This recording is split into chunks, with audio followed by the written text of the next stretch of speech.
예수님이 인간의 육신을 입고 이 땅에 오셨기 때문에 인간과 마찬가지로 예수님도 음식을 잡수시고 또 잠도 주무시고 때로는 피곤하셔서 힘들어 하시기도 하고 육신의 제한을 받으셨어요. 예수님의 모습은 우리와 똑같은 인간의 모습과 별반 다르지 않았습니다.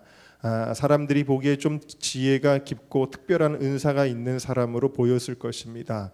사람으로 보였기 때문에 예수님의 대적자들이 그를 끝내 십자가에 못 박아 죽이기까지 한 것이죠. 특히 십자가에서 힘없이 돌아가실 때에 너무나 무기력하게 생을 마치실 때에 예수님은 정말 무기력한 인간의 하나로밖에는 보이지 않았을 것입니다. 그런데 십자가의 죽음 이후에는 사람에게 속하지 않은 영역, 다시 말하면 인간에게는 도저히 일어날 수 없는 하나님의 영역에 속한 일들이 일어납니다.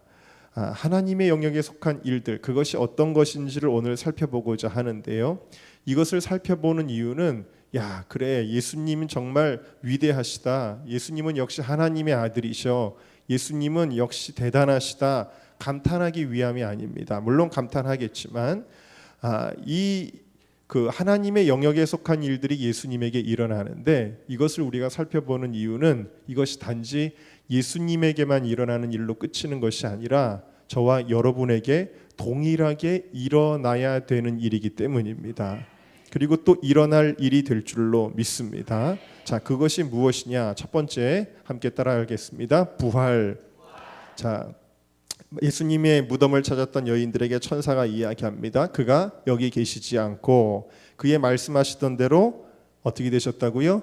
살아나셨느니라. 그랬어요. 와서 그의 누우셨던 것을 보니까 빈 무덤 밖에는 있지 않았습니다. 사도행전 3장 15절 말씀 같이 읽을까요? 시작. 그러나 하나님이 죽은 자 가운데서 살리셨으니 우리가 이 일의 증인이로다. 예수님이 부활하신 이후에 수많은 사람들과 만나 주셨습니다. 그러니까 사람들이 그 일의 증인이었습니다. 수많은 사람들이 증인이었어요. 고린도전서 15장 말씀 같이 읽어볼까요? 시작. 내가 받은 것을 먼저 너희에게 전하였노니 이는 성경대로 그리스도께서 우리 죄를 인하여 죽으시고 장사 지낸 바 되었다가 성경대로 사흘 만에 다시 살아나사 게바에게 보이시고 후에 12 제자에게와 그 후에 500여 형제에게 일시에 보이셨나니 그 중에 지금까지 태반이나 살아있고 어떤 이는 잠들었으며 그 후에 야고보에게 보이셨으며 그 후에 모든 사도에게와 맨 나중에 만삭되지 못하여 난 나 같은 자에게도 보이셨느니라. 네, 마지막에 사도 바울도 예수님이 부활의 주님으로 만나 주셨다. 여러분, 인류의 역사가 수천 년이고 수백억의 인간들이 살다가 죽었지만 다시 살아난 사람은 아무도 없습니다. 모두가 죽음을 숙명처럼 여기고 살아가는 존재이고 저와 여러분들도 예외가 없어요. 시편 90편 10절에 우리의 연수가 70이요 강건하면 80이라도 그 연수의 자랑은 수고와 슬픔뿐이요 신속히 가니 우리가 날아가나이다. 여러분, 나이 안 드신 분 없죠. 늙지 않으시는 분 없죠. 그리고 죽지 않는 사람이 없습니다. 우리의 인생은 이와 같이 너무나도 빠르게 지나가 버리는 인생을 우리가 살아가고 있어요. 여러분, 그 여러 가지 목적으로 동물들을 가축으로 이렇게 키우는 경우들이 있는데 그래도 그 가축을 도살할 때는 보이지 않는 곳으로 끌고 가서 잡습니다. 그것이 원래 상례인데 근데 가끔 보면은 이렇게 동물을 학대하는 경우에 다른 동물들이 보는 앞에서 그 동물을 잡는 경우들이 있어요. 그러면 동물들도 아는 거예요. 그들도 뭘 아냐면 우리는 이 우리에서 살다가 결국 저렇게 죽는 거구나. 그걸 보고 알게 됩니다. 그래서 이와 같이 동물을 시각적으로도 학대하는 우리에 있는 동물들은 어떻게 되냐면 굉장한 스트레스를 받습니다. 그리고 정신적으로 불안한 증세를 보이고 또 육신적 병도 들고 그렇게 되는 거예요. 자, 여러분, 이것을 통해 우리가 알 수 있는 것이 있는데 여러분, 자신이 결국 죽을 운명이라는 것을 아는 순간 짐승도 병이 나는 것입니다. 그래서 인간이 불행한 거예요. 여러분, 인생은 허무합니다. 왜냐하면 인생은 결국 죽음을 향해 달려가고 있기 때문입니다. 죽음을 향해 가는 사람은 절대로 기쁘거나 평안할 수가 없습니다. 죽음의 문제를 가지고 있는 사람은 절대적인 평안을 누릴 수가 없습니다. 일시적으로 세상의 즐거움, 육신의 쾌락을 통해 그 고통을 잊을 수는 있어요.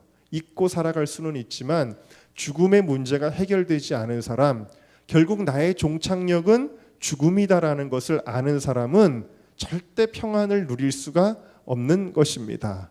그래서 사람들은 죽기 싫어합니다. 진시황 같은 사람은 죽고 싶지 않아서 상어 지느러미, 곰발바닥, 제비집 요리도 해먹고 요리사가 1년에 똑같은 요리를 2번만 상에 차려도 목을 쳤다고 합니다. 어떻게든 살고 싶어서 삼심산의 불로초를 구해야지. 그래서 서복과 동남 동료 500상을 동쪽 바다로 보냈죠. 그러나 그도 결국 49세의 젊은 나이에 죽음의 공포에 떨다가 죽었습니다. 인생이 그런 것입니다. 그래서 시편 89편 48절에 누가 살아서 죽음을 보지 아니하고 그 영혼을 음부의 권세에서 건지리이까 그랬어요. 아무도 죽음의 권세를 이길 수 있는 사람이 없고 인생은 모두가 다 불행하다라는 사실이에요. 그러나 고린도전서 15장 말씀을 우리가 볼 때 여기에 대한 반전이 있는데, 자 19절, 고린도전서 15장 19절 같이 읽습니다. 시작. 만일 그리스도 안에서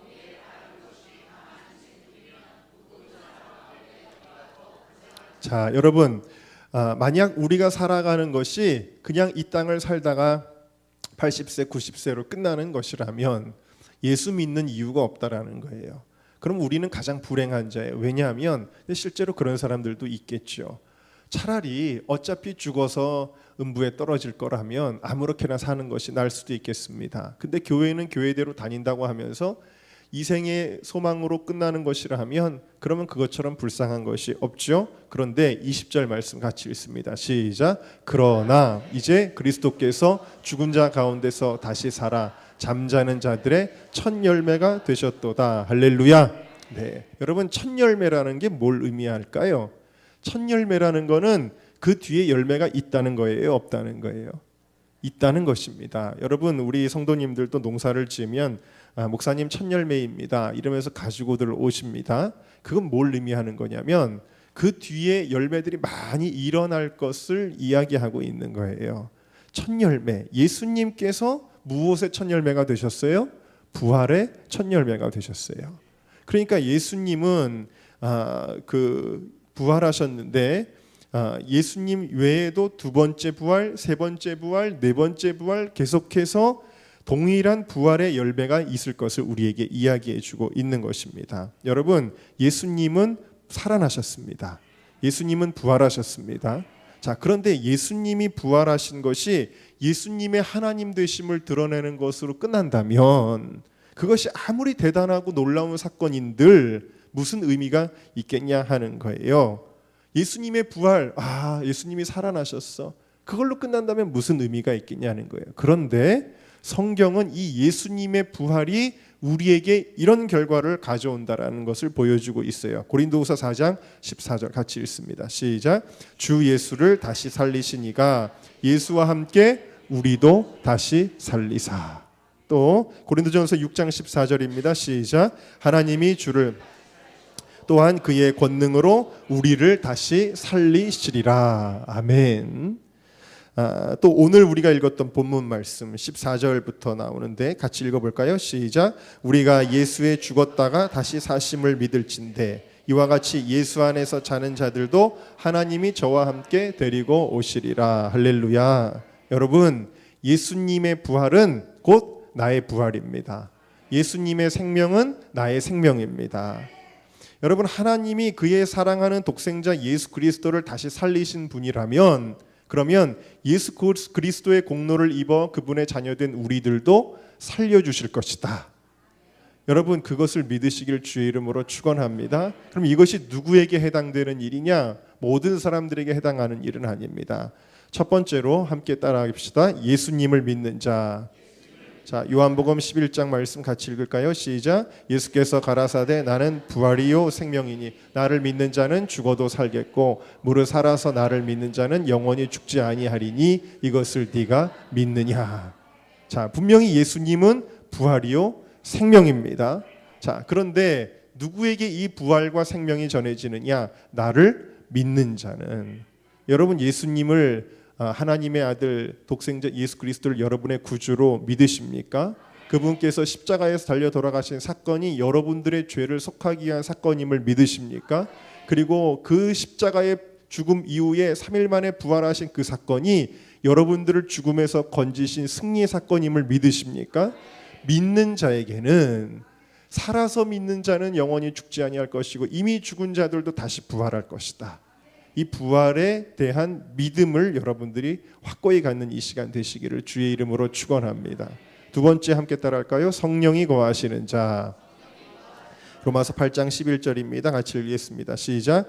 예수를 죽은 자 가운데서 살리신 이의 영이 너희 안에 거하시면 그리스도 예수를 죽은 자 가운데서 살리신 이가 너희 안에 거하시는 그의 영으로 말미암아 너희 죽을 몸도 살리시리라. 아멘. 자, 예수를 죽은 자 가운데 살리신 이 누구예요? 하나님이시죠. 하나님의 영이라는 거예요. 하나님의 영이 무엇입니까? 성령입니다.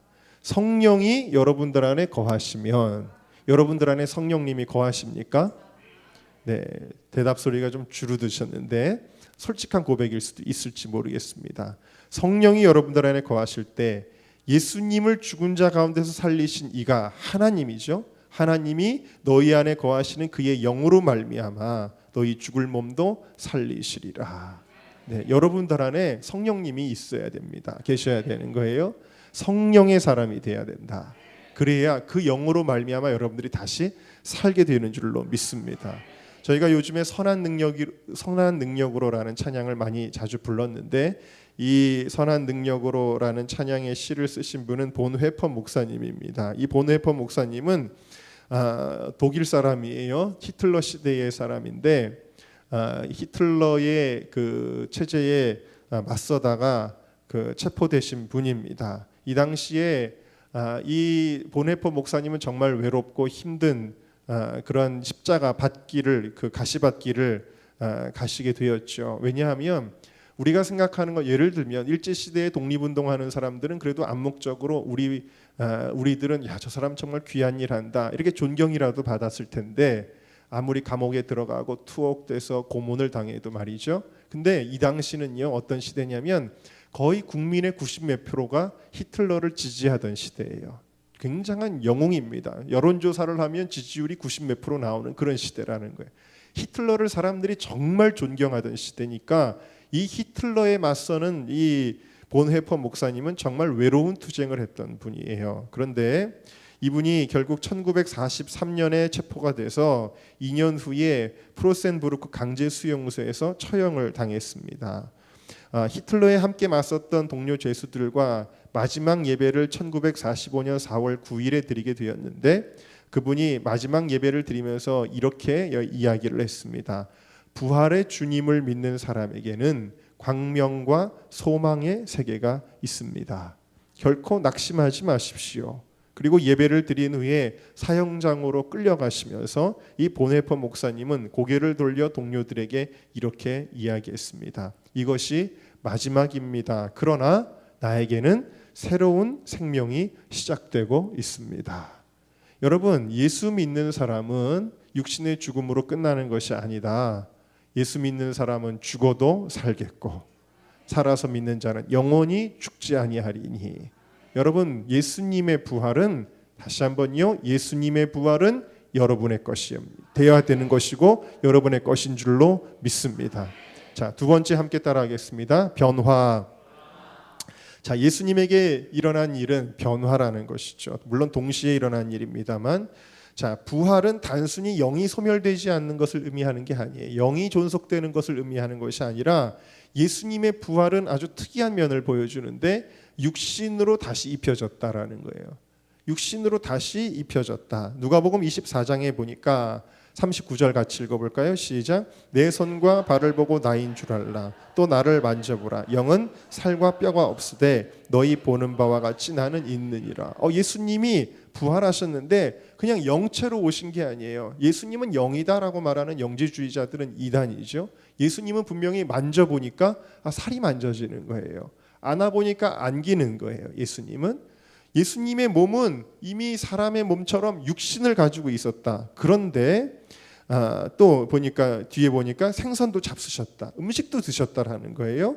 그런데 이 몸은 우리와 같은 몸은 아니었다라는 거예요. 우리와 같이 제한을 받고 상하고 병드는 몸이 아니었다. 몸의 부활이 일어나기는 일어났는데 예수님의 부활은 어떤 부활이었느냐? 다시 그 부활하신 예수님의 몸은 공간을 초월하죠. 요한복음 20장에 보면은 예수님께서 제자들에게 나타나셨는데 너희에게 평강이 있을지어다 그러면서 나타나시고 손과 옆구리를 보여주시면서 그 못자국도 보여주셨는데 여기 말씀해 보니까 모인 곳에 문들을 닫았는데 들어오셨다 그랬어요. 그러니까 이 몸은 어떤 이 이생에서의 현상에 제한받지 아니하시는 신령한 몸으로 부활하셨다라는 사실이에요. 그러니까 이 몸은 곧 무엇을 의미하는 거냐면 우리가 천국에서 입게 될 몸을 가리키는 것이다 라는 사실입니다. 그러니까 예수님에게만 일어난 일이 아니죠. 제가 말씀 하나 빠뜨렸는데 요한복음 20장 27절에도 의심하는 도마에게 내 몸을 만져보라고 하셨었어요. 그러니까 예수님은 몸을 가지고 계셨는데 그 몸은 우리와 똑같은 이런 죽고 썩을 몸이 아니라 신령한 몸으로 부활하셨다라는 거예요. 이것은 예수님에게만 일어난 일이 아니라 우리에게 주어질 부활이 신령한 몸의 부활이라는 것을 보여주고 있습니다. 자, 베드로전서 1장 말씀 같이 읽을까요? 시작. 찬송하리로다 우리 주 예수 그리스도의 아버지 하나님이 그 많으신 긍휼대로 예수 그리스도의 죽은 자 가운데서 부활하심으로 말미암아 우리를 거듭나게 하사 산 소망이 있게 하시며 썩지 않고 더럽지 않고 쇠하지 아니하는 기업을 있게 하시나니 곧 너희를 위하여 하늘에 간직하신 것이라. 너희가 거듭난 것이 썩어질 씨로 된 것이 아니요 썩지 아니할 씨로 된 것이니 하나님의 살아있고 항상 있는 말씀으로 된 것이니라. 아멘. 자, 썩는 몸으로 다시 태어난다면 여러분 이것은 얼마나 비극인지 몰라요. 다시 한번 우리는 인생의 고통과 쓴맛과 죽음을 맛봐야 될 테니까요. 그런데 예수님께서 주시는 부활은 신령한 몸, 썩지 아니하고 쇠하지 아니하는 몸의 부활임을 믿으시기를 주님의 이름으로 축원합니다. 계속해서 계시록 21장 말씀도 이사야 65장 말씀도 우리에게 상함이나 해함이나 병듦이나 그런 것이 없다라고 알려주고 계세요. 얼마 전에 소천하셨던 미국의 부흥을 정말 이끄셨던 빌리 그레함 목사님의 그 간증 가운데 보면 그 할아버지가 어떤 분이셨냐면 그 게티스버그 전투에서 한쪽 다리와 한쪽 눈을 잃었던 분이에요. 그리고 이제 먼저 세상을 떠나셨는데 나중에 그 할머니가 임종하실 때에 자리에서 일어나 미소를 지으며 이렇게 말씀하셨대요. 나는 예수님을 보았어. 예수님이 친히 손을 내밀어 나를 잡아주셨어. 그 곁에는 두 눈, 두 다리가 성한 벤, 남편의 이름이에요. 벤이 서 있었단다. 그러니까 이분이 임종하시기 전에 영의 눈이 열려서 예수님을 보게 되었고 예수님 옆에서 자기를 맞이하기 위해 기다리고 있는 남편을 보게 되었는데 그 남편이 분명히 세상을 살 때는 눈과 다리를 다쳐서 쓸 수 없었는데 온전한 몸으로 자기를 기다리고 있는 것을 보게 된 것입니다. 여러분, 예수님께서 우리에게 주시는 부활은 시시한 부활이 아니라는 거예요. 신령한 몸으로의 부활, 거룩하고 온전하고 깨끗하고 강건하고 쇠하지 않고 썩지 아니하는 예수님이 몸의 부활을 우리에게 주신다라는 그 기쁨의 소망을 여러분들이 잃지 마시기를 주님의 이름으로 축원합니다. 자, 세 번째 함께 따라합시다. 들림.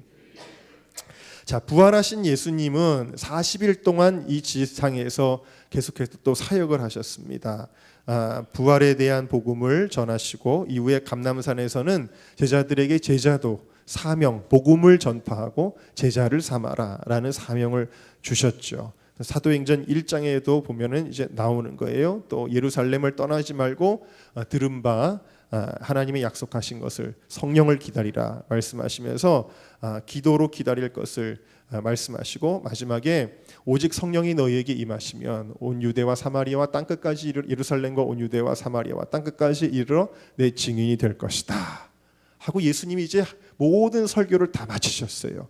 제자들과 많은 사람들이 그 예수님의 설교를 듣고 있었습니다. 어디서요? 감람산에서 다 듣고 있었어요. 그런데 갑자기 예수님의 발이 지상에서 떨어지기 시작하는 거예요. 그리고는 예수님의 몸이 공중으로 들려 올라가기 시작합니다. 사람들이 보고 깜짝 놀랐겠죠. 말씀을 듣고 있다가 여러분 생각해 보세요. 여러분이 지금 저를 보고 있는데 제가 갑자기 공중으로 올라간다고 생각을 해보세요. 기절초풍할 일 아닙니까? 예수님이 점점 올라가시는 거예요. 사람들이 주목하여 결국에는 예수님이 구름 사이로까지 올라가는 걸 보고 그 하늘을 주목하고 있습니다. 그때 흰옷 입은 두 사람이 천사가 나타나서 이야기합니다. 갈릴리 사람들아 어찌하여 서서 하늘을 쳐다보느냐. 너희 가운데서 하늘로 어떻게 되신 분? 올리우신 예수는 하늘로 가심을 본 그대로 오시리라 하였느니라. 할렐루야. 자, 여러분 엄청나게 놀라운 사건이죠. 예수님이 공중으로 올라가시더니 그러더니 구름 가운데로 사라지셨어요. 자, 그런데 예수님이 다시 오실 때 이 사건은 우리에게도 동일하게 일어난다라는 사실입니다. 자, 우리 오늘 본문의 16절과 17절인데요. 같이 읽겠습니다. 시작. 주께서 호령과 천사장의 소리에 하늘을 쫓아 강림하시리니 그리스도 안에서 죽은 자들이 먼저 일어나고 그 후에 우리 살아남은 자도 저희와 함께 구름 속으로 끌려올려 공중에서 주를 영접하게 하시리니 그리하여 우리가 항상 주와 함께 있으리라. 할렐루야. 여러분 저마다 종교가 다르고 사람들이 세계관이 다 다르죠. 어떤 사람들은 세계가 계속 빙빙빙빙 돈다라고 생각하는 사람들이 있습니다. 그러나 여러분 성경이 말씀하시는 이 세상은요 시작이 있고 끝이 있어요. 이 지구의 역사는 하나님이 6,000년 전에 이 천지 만물을 창조하신 때로부터 그리고 예수님이 다시 오심으로 이 지구의 역사는 끝나게 되어져요. 그리고 천년왕국과 새하늘 새 땅의 하나님의 나라가 시작되는 거예요. 직선적인 구조를 가지고 있어요. 그런데 다시 말하면 이건 뭘 의미하는 거예요? 예수님은 다시 오신다. 예수님은 다시 오셔요. 아멘인 소리가 작으신 분 잘 안 믿어지시나 봐요. 예수님은 다시 오십니다. 예수님은 다시 오시는데 예수님이 다시 오실 때 와, 예수님이 다시 오셨구나. 밑에서 보고 그냥 경이로워하고 놀라면 안 된다라는 거예요. 어떤 일이 벌어져야 되느냐? 여러분들도 공중으로 끌려 올라가야 된다. 예수님의 삶을 이렇게 보면 그것은 예수님은 우리에게 끊임없이 말씀하시죠. 예수님처럼 살아야 되고 지난 금요철야 때도 예수님을 따라 살아야 되고 그런데 그것이 왜 중요한가? 예수님에게 일어났던 일들이 우리에게 동일하게 똑같이 일어나야 되기 때문이라는 거예요. 부활해야 되고요. 우리는 신령한 몸으로 변화돼야 되고요. 그 다음에 예수님과 함께 공중에서 주님을 맞이하는 그 들려 올라가는 사건이 우리 가운데 일어나야 된다라는 사실입니다. 네. 그래서 이거를 가리켜 뭐라고 이야기하냐면 휴거라고 이야기하죠. 죽은 사람들이 먼저 들려 올라가고 그 다음에 살아있는 우리들이 올라가게 될 것이다 라고 이야기를 합니다. 그리고 사실 몸의 변화는 이때 일어나는 거예요. 그래서 아까 우리가 읽었던 고린도전서 15장의 말씀 호련히 변화하리니 그랬어요. 그러니까 예수님이 오시는 그 재림의 순간에 죽은 자들도 변화하여 무덤에서 일어나는 것이고 그리고 우리 살아있는 우리들도 변화되는 것이에요. 자, 그런데 이 일이 꼭 우리에게 일어나야 되는 이유가 있습니다. 마태복음 24장 40절에서 41절 말씀을 우리 같이 읽어봅시다. 시작. 그때에 두 사람이 밭에 있음에 하나는 데려감을 당하고 하나는 버려둠을 당할 것이요. 두 여자가 매를 갈고 있음에 하나는 데려감을 당하고 하나는 버려둠을 당할 것이니라. 세상에는 예수님의 다시 오심을 믿는 사람도 있지만 믿지 않는 사람이 있고요. 믿는다고 하여도 안다고 하여도 준비하는 사람이 있는가 하면 잠자고 있는 사람들이 있겠죠. 이 차이는 어디서 드러나느냐? 결과를 통해 드러나게 될 것이다. 똑같이 사업장에서 같이 일을 하고 있다가 한 사람은 들려 올라갈 것이요, 한 사람은 어떻게 되느냐? 버려둠을 당한다. 여러분 이 표현을 우리가 주목해야 되는 것이죠. 예수님께서 데려가는 사람이 있고 버려두는 사람이 있다라는 거예요. 여러분 버림받지 마시기를 주의 이름으로 축원합니다. 이 버림받는다는 것은 이 단어 자체가 의미하는 상징적인 의미가 있습니다. 이것은 환난과 심판 가운데로 남겨지게 된다라는 거예요. 여러분 데려감을 당한다라는 것은 이 모든 것을 면하고 하나님의 품으로 들어간다라는 것이거든요. 여러분들은 반드시 들림 받으시기를 주님의 이름으로 소원하고 축원합니다. 제가 축복한다고 되는 게 아니라 여러분들의 믿음에 달려 있는 거예요. 네. 자, 여러분 왜 그러면 여러분 이런 얘기를 하면 저 무슨 이단 아니야? 여러분 이단들이 또 사이비 종말론자들이 자꾸 이 휴거 가지고 장난질하죠. 그리고 시한부 종말론 같은 거 잘못된 특히 여러분이 신천지 같은 경우 얼마나 이 계시록 가지고 장난질을 하고 종말론 가지고 성도들을 그루밍하고 그럽니까? 그런 일들이 너무나 많아요. 그럼 왜 이렇게 이단들은 종말론에 집착하느냐? 그 이유가 있어요. 그것은 종말론이 그만큼 귀한 것이기 때문이에요. 이 예수님의 다시 오심과 그것을 준비하는 일이 너무나 중요하기 때문에 요즘 아이들 표현으로 분탕질을 하는 거예요. 이 교리 자체를 아주 혐오하도록, 이 교리 자체를 아주 거부감을 갖도록 그렇게 만드는 것입니다. 그래서 예수님의 다시 오심은 성경의 창세기부터 요한계시록까지 수없이 많이 예언이 되어져 있음에도 불구하고 그래서 그만큼 우리가 사모해야 될 일인데 잊고 살게 만든다라는 거예요. 물론 알고는 있지만 그것에 대하여 생각하지 않고 살게 만든다라는 것입니다. 결국 어떻게 됩니까? 잠드는 겁니다. 그러나 성경은 이야기하고 있는 거예요. 아까 그 밭의 비유도 마찬가지고 마태복음 24장 42절 말씀 같이 읽을까요? 시작. 그러므로 깨어 있으라. 어느 날에 너희 주가 임할는지 너희가 알지 못함이니라. 너희도 아는 바니 만일 집주인이 도적이 어느 경점에 올 줄 알았다면 깨어 있어 그 집을 뚫지 못하게 하였으리라. 이러므로 너희도 예비하고 있으라. 생각지 않은 때에 인자가 오리라. 아멘. 자, 여러분 예수님이 언제 오실지 몰라요. 깨어 있으시기를 주의 이름으로 축원합니다. 신앙생활 잠들어서 하면 안 된다는 거예요. 그냥 되는 대로 해서는 안 돼. 정신 바짝 차려야 된다라는 사실입니다. 특히 공중에서의 재림을 성경은 혼인잔치로 표현하고 있습니다. 이 땅에서 버려두는 자들에게는 심각한 불행이지만 예수님에게 데려감을 당하는 사람은 그 위에서 잔치가 벌어지는 거예요. 예수님과 만나는 혼인잔치로 비유하고 있어요. 요한계시록 21장 2절도 신부와 남편의 관계로 이 마지막 사건을 이야기하고 있습니다.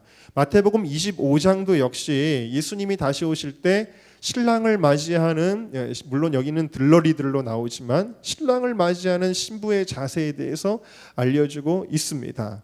자, 그런데 신랑을 기다리는 신부에게 요구되는 것이 있어요. 그것이 무엇이냐면 바로 정절이라는 거예요. 여러분 유대인의 혼인 습관은 먼저 그 약혼을 하고 그 다음에 신랑이 그 지참금을 가지고 신부의 집에 가서 1년 후에 신부의 집에 가서 그 신부를 데리고 오게 되죠. 정혼을 한 이후에.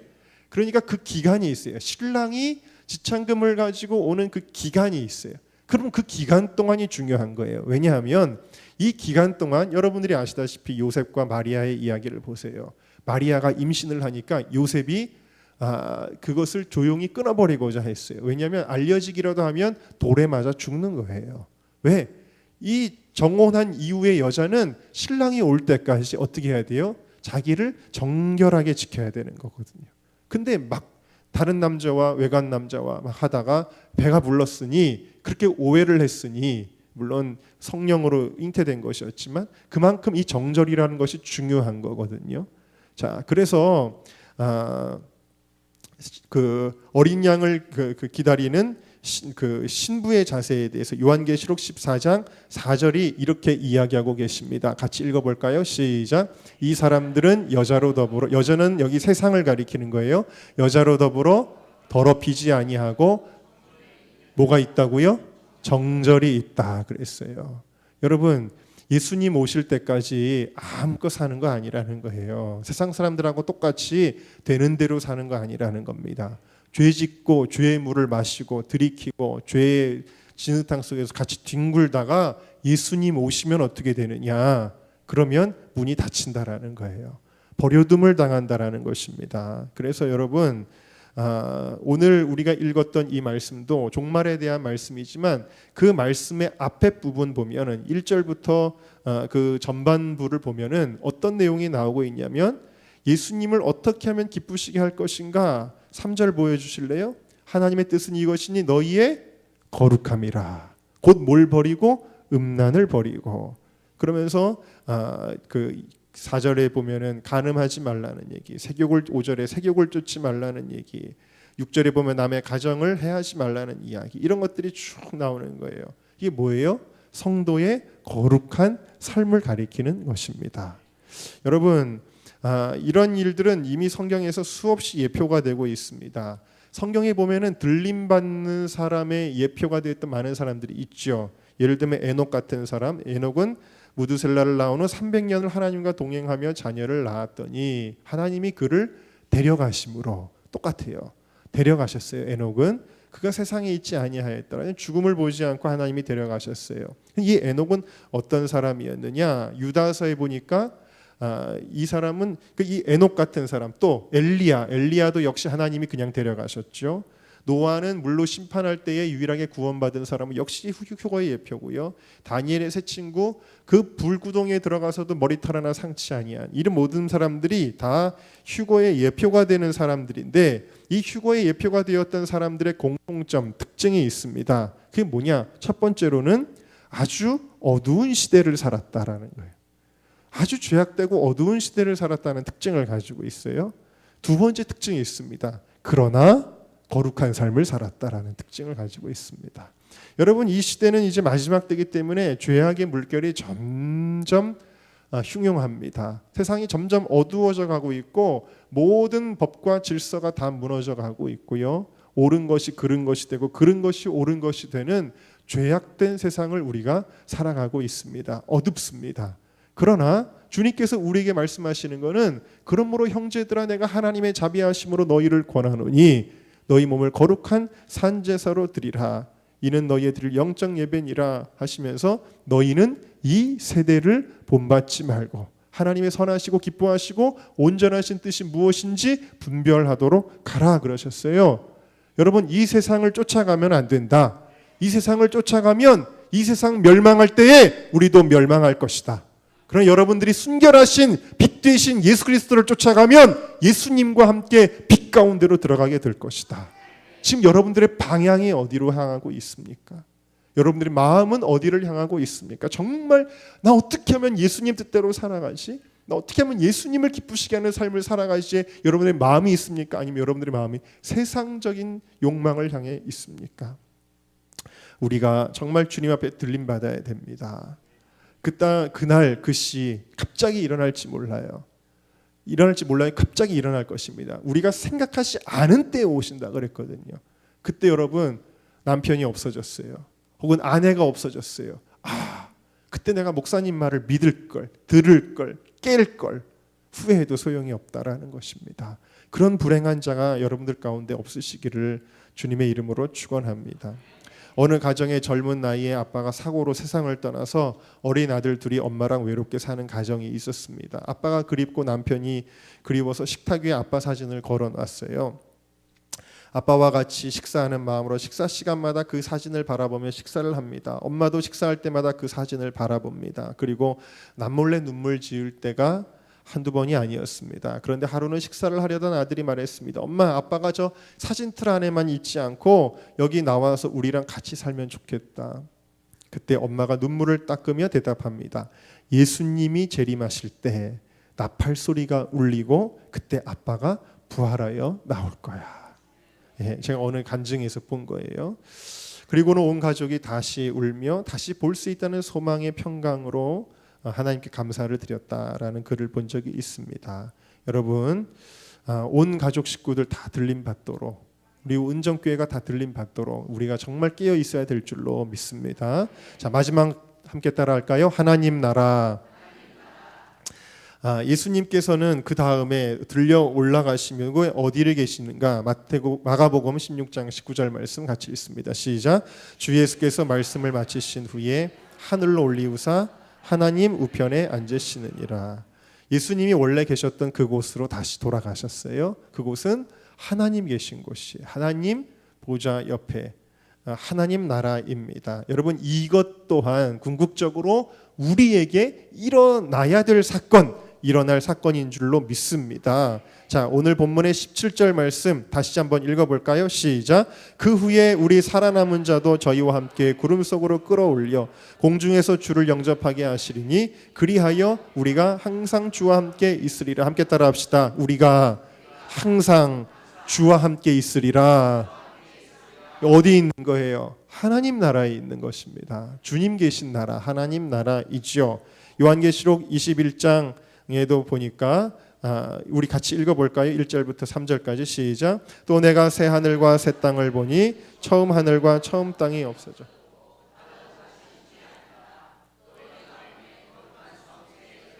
하나님께로부터 하늘에서 내려오니 신부가 남편을 위하여 단장한 것 같더라. 내가 들으니 보좌에서 큰 음성이 나서 가로되 보라 하나님의 장막이 사람들과 함께 있음에 하나님이 저희와 함께 거하시리니 저희는 하나님의 백성이 되고 하나님은 친히 저희와 함께 계셔서 항상 주와 함께 있으리라. 아까 고백했던 것처럼 여기도 하나님은 친히 저희와 함께 계셔서 이게 하나님 나라의 기쁨이에요. 하나님 나라에 가면은 뭐 금으로 되어 있는 길지 보석, 아름다운 시내, 생명나무의 실과들 그런 것도 물론 좋겠지만 하나님 나라의 본질은 하나님과 함께 인류가 죄를 범함으로 하나님과 분리되었던 이 인간이 하나님과 함께 영원히 거하리라. 그 기쁨을 누리는 여러분들이 다 되시기를 주님의 이름으로 축원합니다. 순복음교회 원로 목사님이신 조용기 목사님의 간증 가운데 이런 간증을 들었습니다. 이 목사님이 친한 미국인 선교사 분이 계셨어요. 이름이 존슨인가 존스턴인가 기억이 안 납니다만 이 선교사님이 한국에서 사역을 하시다가 이제 잠시 이제 본국으로 돌아가셨을 때 심장마비로 돌아가셨어요. 젊은 나이에 돌아가셨기 때문에 그 사모님 해리 여사가 너무나 슬퍼하고 너무나 마음 아파했습니다. 그런 일이 있었는데 이 조용기 목사님이 그 전주에서 부흥회를 인도할 때 일입니다. 예전에는 이제 강사 목사님들을 호텔에서 모시지 못하고 아주 옛날에는 보통 이제 그 교회에 그래도 좀 잘 사시는 교인 집에서 이렇게 모셨잖아요. 부흥 강사들을. 어느 권사님 댁에서 이제 숙박을 하시게 됐습니다. 집회를 마치고 돌아오셔가지고 이제 방에서 기도를 하시던 중에 기도를 막 한참 하시는데 갑자기 목사님이 보니까 자기가 어디에 있냐면 하와이 같은 데 있다라는 거예요. 보니까 막 너무너무 막 날씨도 좋고 빛이 찬란하고 그리고 막 팜트리 같은 것들이 막 있고 아름다운 해변이 있고 막 그러는데 너무너무 멋있고 너무너무 아름다운 거예요. 그래서 야 이게 도대체 어떻게 된 거지? 내가 여기 지금 왜 있지? 막 헷갈리는 거예요. 헷갈리는데 보니까 하늘도 웃고 있고 땅도 웃고 있는 것처럼 느껴지는 거예요. 그리고 자기 손바닥을 보니까 손바닥도 웃고 있더래요. 야 희한한 일이다. 그런데 그 앞에 천사 두 사람이 걸어오고 있고 그 앞에 정말 하나님처럼 영광스러운 모습으로 누군가가 이렇게 걸어오는 거예요. 그런데 막 웃음소리가 들리는데 그분이 이제 가운데 있는 분이 막 웃으면서 걸어오는데 정말 그 목소리도 은쟁반의 금굿을 굴러가는 듯한 아름다운 목소리가 들립니다. 그러면서 말을 건네는 거예요. 오래간만이다. 잘 있었느냐라고 인사를 합니다. 그리고 보니까 누구냐고 이렇게 물으니까 나 존스턴 선교사라고 이야기를 합니다. 젊어서 심장마비로 죽었던 목사님의 친구 선교사님이 그 앞에 나타나게 된 거예요. 그래가지고 아니 당신 죽었지 않느냐 그랬더니 나는 지금 천국에 와 있다 그러셨다는 거예요. 그래서 안아볼까 했더니 진짜 안아보니까 진짜 이렇게 잡히는 거예요. 그래서 야 신기하다. 그러면서 이제 대화가 시작되는데 뭐 여러 가지 대화를 했다 그래. 예전에 그 선교사님이랑 사이가 안 좋았던 다른 선교사님이 있었대요. 아직도 미워하냐 그랬더니 허허 웃으면서 천국에는 미움이라는 단어가 없다 그러면서 대화가 오고 가는데 그때 너무너무 남편이 세상을 떠나고 나서 슬퍼했던 부인이 생각이 나는 거예요. 그래서 당신 부인이 얼마나 슬퍼하는지 모른다. 그래. 이게 이제 남편이 죽고 나서 얼마 안 됐을 때의 일이라는 거예요. 그래서 지금도 얼마나 슬퍼하고 있는지 모른다. 그렇게 이야기를 하니까 그래서 당신이 가서 우리 집사람에게 당신 남편이 이렇게 천국에서 행복하게 너무나 기쁘게 잘 살고 있다고 말해줘라. 라고 그렇게 이야기를 했다는 거예요. 그러니까 누가 당신 말을 믿게, 내가 가서 당신 남편을 만났다 그러면 누가 그걸 믿겠느냐. 그러니까 그 선교사님이 내 부인이랑 나랑 항상 잠자리에 들기 전에 침실에서 우리끼리만 나누는 이야기가 있는데 그 이야기를 해주면은 믿을 것이라고 그렇게 이야기를 했어요. 그러면서 그 이야기를 전해줍니다. 그러면서 이제 또 지구를 이렇게 보여주는데 지구가 메말라 있는 것처럼 보였대요. 원래는 우물에서 물이 솟아나서 푸른 동산이었는데 지금은 말라서 메말라 있다라고 이야기를 하면서 너는 물 근원을 알고 있지 않느냐. 예수 그리스도가 물 근원이 아니냐. 복음을 전해서 물 근원에서 생수가 나오게 해라. 그렇게 이야기를 하면서 이제 돌아가라고 이야기하는데 조용기 목사님이 그 입신이죠. 입신을 한 상태인데 천국이 너무 사실은 천국도 아니고 천국의 입구 같은 곳이었는데 천국이 너무 좋으니까 돌아가기가 싫더래요. 나는 안 가겠다. 그런데도 그냥 밀어내니까 쑥 하고 다시 정신을 탁 차리게 되는데 어디 있냐면 그 전주에 부흥회하던 그 권사님 댁에 자기가 기도하고 있는 거예요. 그러니까 하나님이 그 영을 잠시 데려가셔서 입신을 경험하게 하신 것이죠. 자, 그래서 이제 전주에서 기도하고 있는 자신을 발견하고 이제 깨게 됩니다. 집회를 마치고 나서 시애틀에 비행기표를 끊고 가시게 되었어요. 그리고는 그 부인이었던 해리 여사를 만나셨대요. 그리고 그 해리 여사를 데리고 공동묘지로 남편의 묘가 있는 앞으로 데려갑니다. 그리고 묻습니다. 당신의 남편이 여기 있다고 생각하느냐? 그러면서 내가 천국에서 당신의 남편을 만났다. 그러니까 이 부인이 똑같이 얘기하더래요. 나를 위로하려고 그런 말 지어내지 말아라. 내가 이 말을 해줄게. 그러면서 남편에게 들었던 그 이야기를 해주니까 부인이 깜짝 놀라면서 울면서 막 눈물을 흘리면서 정말 당신이 내 남편을 만난 게 맞군요. 그러면서 할렐루야 하면서 막 그러는 거예요. 그러면서 이제 남편이 했던 말을 전해주었대요. 그 얘기를 듣고 참 재밌기는 했는데 당신 남편이 천국에서 너무 행복하기 때문에 당신 이제 새로 시집가라고 이야기를 합디다 라고 이야기를 해줬대요. 그랬더니 나는 시집 안 간다 그래도 아니라고. 남편 지금 천국에서 너무 행복하니까 당신 그렇게 잘 살으라고. 그래서 정말로 그 부인이 지금 제가에서 지금 이제 할머니가 되셨을 텐데 잘 살고 있다라는 그런 간증을 들은 적이 있습니다. 여러분, 우리의 죄악된 육으로는 일어날 수 없는 일이지만 여러분, 우리 모두에게 실제로 일어나는 일이라는 것을 여러분들이 믿으시기를 주님의 이름으로 축원합니다. 여러분, 예수님처럼 돼야 돼요. 예수님처럼 이런 일들이 일어나야 돼요. 여러분, 다시 부활하시기를 주의 이름으로 축원합니다. 신령한 몸으로 변화될 줄로 믿습니다. 그리고 들림받게 될 줄로 믿습니다. 그리고 영원한 하나님 나라의 행복을 누리게 되실 줄로 믿습니다. 우리의 죄악된 육으로는 일어날 수 없지만 어떨 때 가능하냐? 나는 죽고 내 안에 예수 그리스도가 사시는 사람에게는 일어나는 일이 되어질 것입니다. 갈라디아서 2장 20절 말씀 우리 마지막으로 함께 읽겠습니다. 시작. 내가 그리스도와 함께 십자가에 못 박혔나니 그런즉 이제는 내가 산 것이 아니요 오직 내 안에 그리스도께서 사신 것이라. 아멘. 네, 여러분, 나는 죽고 내 안에 예수님이 사셔야 돼요. 내가 살면 안 돼. 내가 내 삶의 주인 돼서 내 멋대로 살다가 결국에는 멸망하는 인생이 되지 말고 내 안에 오직 예수 그리스도가 사셔서 예수님에게 일어났던 일들이 나에게도 동일하게 일어나기를 사모합니다. 그렇게 나아가는 저와 여러분 모두가 되시기를 주님의 이름으로 축원합니다.